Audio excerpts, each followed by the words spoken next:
So hello and welcome. You're joining me on the Erica Glessing Show, where you receive 8 minutes of daily inspiration for light workers and entrepreneurs. My next guest is a book author. I mean, I say that so funny, like most of my guests aren't, but this author is a lot of fun. She does very well traveling around and doing indie book tours. Her current book is called I Am Her Daughter. Whew, how exciting is that? I'd like to welcome Licia Berry. Hi, Licia. Hi, Erica. Thanks for having me.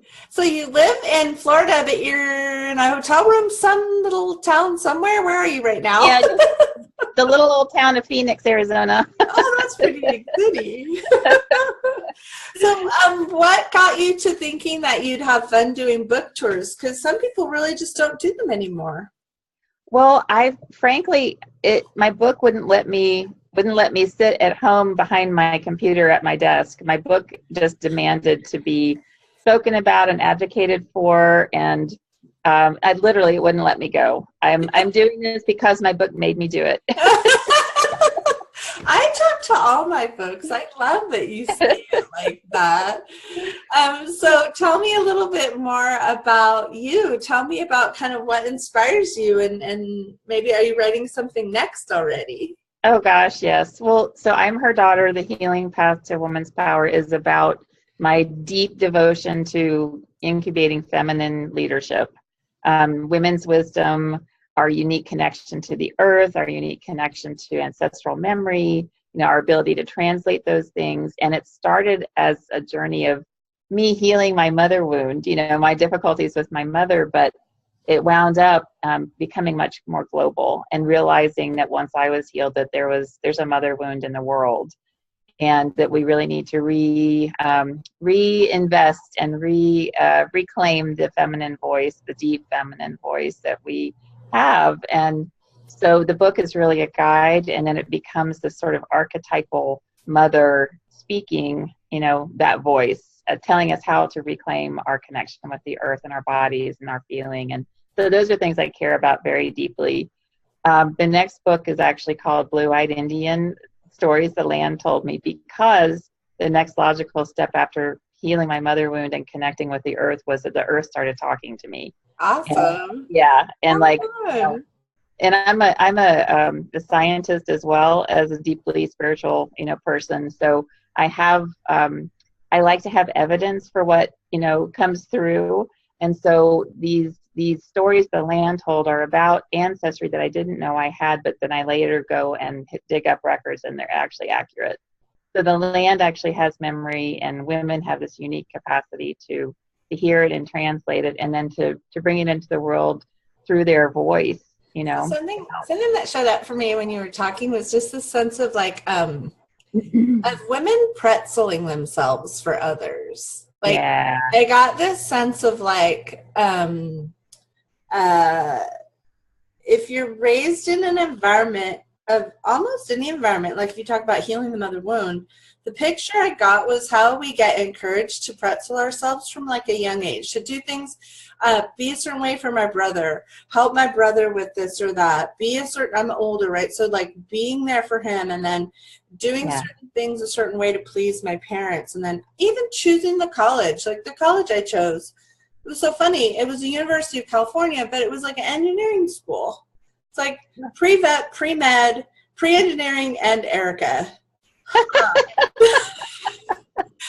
So I look at that. So how do we get around that sort of pretzeling ourselves for someone else?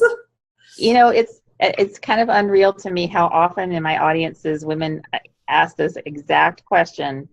It seems so simple. It's a decision. It's making a decision. I'm gonna get to know myself, and I'm gonna put myself first. But the fact that so many women ask that question is evidence that we are in this world and we're caretaking everybody else but ourselves. Women want to, they say, how do I write a book? How do I find the time? How do I say no to all these people that need me? And it's you just decide that you're going to put yourself first for a change. You can still pour the tea out for all the other customers. Your cup first.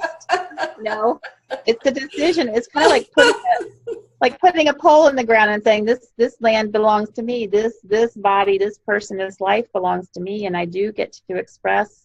I do get to create. I do get to take care of myself too.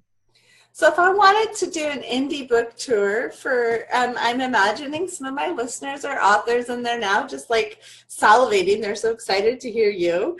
So why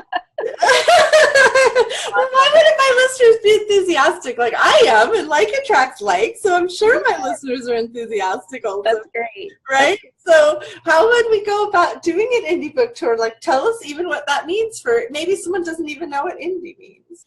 Well, indie, of course, is independent. I publish my own work for creative control reasons, as well as, I make my bigger dollar, for the book that way, by selling the book myself. And these days, publishers, like big house publishers, are not doing the marketing for you anymore. You still have to do your own marketing and promotion.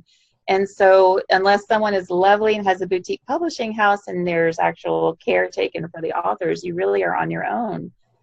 So I decided, again, because the book made me do it, it wouldn't let me go, that I needed to get out there and speak about it. And so I started making connections with people that I knew, asking them, do you know anybody in this state? Do you know anyone in that state? Do you have any idea, audiences that would be interested in this message? So first, identifying my message was very important.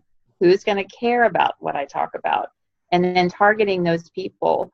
And the making of connections is really, I think it's a lost art. We can be behind our computers and, emailing each other maybe, and, maybe message each other on Facebook or whatever, but actually picking up the phone and having a conversation or doing a face-to-face with somebody, I think it's becoming a lost art. We really need to pick it back up, because as soon as people heard my voice or saw my face and heard what I was talking about, they were like, oh my gosh, yes, here, I have 5 people in these various states. And so I've carved out this national book tour over 4 months to get the message of the book out. And I'll tell you what, the people I'm meeting are the most awesome people, and I'm making amazing connections for business. I'm making money on this book tour. The book, of course, is just one little sale, but the mentoring that I do for women leaders and women who are writing and looking to promote their work, they're coming out of the woodwork, and they're hiring me, which is a great way to make a living, being out there in integrity with your message. So I really advocate for it. I think it's a lost art, and I think it needs to be reinstated. It's good. That is awesome, and we actually are at our time already. It went by like in 5 seconds with you, so how much fun is that? Licia, tell everyone the name of your book again and then how we can find you. Okay, the name of the book is I Am Her Daughter, The Healing Path to a Woman's Power, and they can find me and the book on my website, LiciaBerry.com, LiciaBerry.com. Awesome. Thanks so much for coming. Thank you.